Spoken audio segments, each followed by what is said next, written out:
Doctor BR Ambedkar open యూనివర్సిటీకి సంబంధించిన first semester and third సెమిస్టర్కి సంబంధించిన రిజల్ట్స్ మనకు అనౌన్స్మెంట్ చేస్తారండి. సో ఈ వీడియోలో కంప్లీట్గా మీరు ఎలా డౌన్లోడ్ చేసుకోవాలి మీ యొక్క రిజల్ట్స్, సో మీరు పాస్ అయ్యారా లేదా ఎలా తెలుసుకోవాలి, అండ్ మీకు సిజిపిఏ ఎలా క్యాలిక్యులేట్ చేసుకోవాలి, సో ఫెయిల్ అయిన వాళ్ళకి ఎప్పుడు ఎగ్జామ్స్ ఉంటాయో డీటెయిల్గా ఎక్స్ప్లెయిన్ చేస్తాను. అండ్ రీవాల్యుయేషన్ డేట్స్ కూడా వచ్చాయి, సో అవి కూడా ఎట్లా చేసుకోవాలి డీటెయిల్గా ఎక్స్ప్లెయిన్ చేస్తాను. సో ఫస్ట్ పాయింట్ వచ్చేసి కింద డిస్క్రిప్షన్లో అఫీషియల్ వెబ్సైట్కి సంబంధించిన లింక్ ప్రొవైడ్ చేస్తాను. అది లింక్ క్లిక్ చేయగానే మీకు అడ్మిషన్ నెంబర్ అడుగుతుంది. సో అడ్మిషన్ నెంబర్ మీరు ఎంటర్ అయ్యండి, 7 digits, లాస్ట్ 7 digits ఎంటర్ అయ్యండి. ఎంటర్ చేసిన తర్వాత select semester, so first semester వాళ్ళు ఫస్ట్ సెమిస్టర్, థర్డ్ సెమిస్టర్ వాళ్ళు థర్డ్ సెమిస్టర్ అని క్లిక్ చేయండి. సో మీరు బ్యాక్లాగ్స్ ఉన్న వాళ్ళు కూడా ఫస్ట్ అండ్ థర్డ్ రెండు చూసుకోవచ్చు. సో అక్కడ క్యాప్చా ఎంటర్ అయ్యండి. సో ఏదైతే క్యాప్చా ఉందో అది ఎంటర్ చేసిన తర్వాత సబ్మిట్ కొట్టండి. సో సబ్మిట్ కొట్టిన తర్వాత మీకు డిస్ప్లే అవుతుంది మీ నేము, ఫాదర్ నేము, మీ అడ్మిషన్ నెంబర్, సో కింద మీరు ఏమేమి సబ్జెక్ట్ రాశారు, ఎన్ని సబ్జెక్ట్ రాశారు, సో కంప్లీట్గా ఉంటుంది. సో ఇక్కడ నేను డిస్ప్లే చేస్తున్నా, సేమ్ యాజ్ ఇట్ ఈస్ వస్తుంది. సో ఇందులో మీకు మార్క్స్కి సంబంధించిన డీటెయిల్స్ ఉంటాయి. అందులో paper code, paper name, so subject names అన్నీ ఉంటాయి. సో అందులో మీరు చూసుకోవాల్సింది main point grade point results. So ఇక్కడ లాస్ట్ కాలంలో రిజల్ట్స్ ఉంది కదా, పి అంటే పాస్ అయినట్టు, అంటే ఆ సబ్జెక్ట్లో పాస్. సో పాస్ మార్క్స్ వచ్చేసి ప్రతి సబ్జెక్ట్లో 40% ఆఫ్ మార్క్స్ వస్తే పాస్ అయినట్టు, 100కి 40 మార్క్స్ వస్తే పాస్. కొన్ని 80 మార్క్స్ పేపర్ ఉంటే 32 మార్క్స్. సో అలా 40% ఆఫ్ ద మ్యాక్సిమం మార్క్స్ వస్తే అది పాస్ అయినట్టు. సో అన్ని రిజల్ట్స్లో మీరు పి అని ఉంటే అన్ని పాస్. సో ఇక్కడ ఈ క్యాండిడేట్కి అన్ని పీలు ఉన్నాయి కాబట్టి ఫస్ట్ సెమిస్టర్కి సంబంధించి అన్ని పాస్ అయ్యారు. సో అలా మీరు పీపీ చూసుకోండి. సో ఇక్కడ కింద సెక్షన్లో మీకు grade point, range of marks. So O అంటే ఇంత 10 గ్రేడ్. సో 10 రావాలంటే ఎంత మార్క్స్ రావాలి, 85 to 100 వస్తే మీకు 10 వస్తుంది. ఏ ప్లస్ అంటే 9.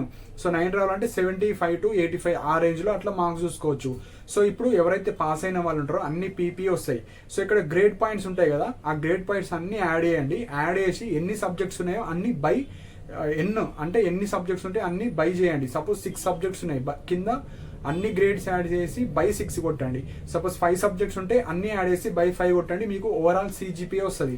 సో అలా ఓవరాల్ సిజిపిఏ క్యాలిక్యులేట్ చేసుకోండి. మీరు పాస్ అయ్యారా ఫెయిల్ అయ్యారా అంటే అన్ని పీపీలు ఉంటే పాస్, ఏదన్నా ఫెయిల్ అయితే F1 వస్తుంది, ఆబ్సెంట్ అయితే AB వస్తుంది, ఏమైనా మాల్ ప్రాక్టీస్ చేస్తే MP వస్తుంది, అంటే ఏమైనా కాపీ చేస్తూ దొరికినా, ఏమైనా ఫోన్ పెట్టినా అలా MP వస్తుంది.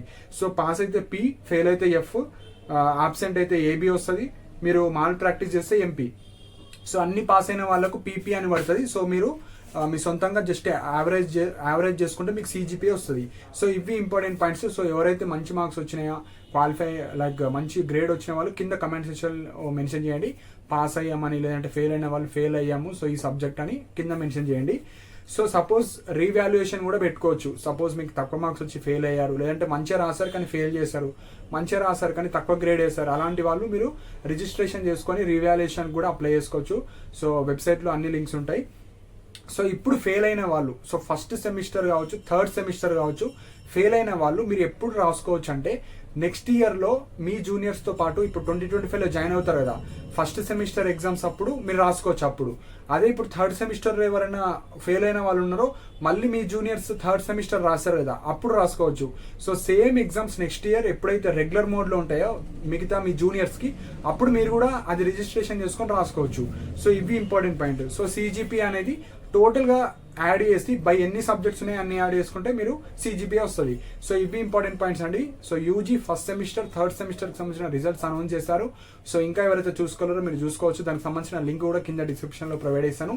అండ్ మన టెలిగ్రామ్ ఛానల్ కూడా జాయిన్ అవ్వండి. ఇంపార్టెంట్ లింక్స్ కావచ్చు, రిజల్ట్స్ కావచ్చు, అప్డేట్స్ అన్ని ప్రొవైడ్ చేయడం జరుగుతుంది. అండ్ ఇలాంటి అప్డేట్స్ కోసం మన ఛానల్ని సబ్స్క్రైబ్ చేసుకోండి. And thank you for watching my video.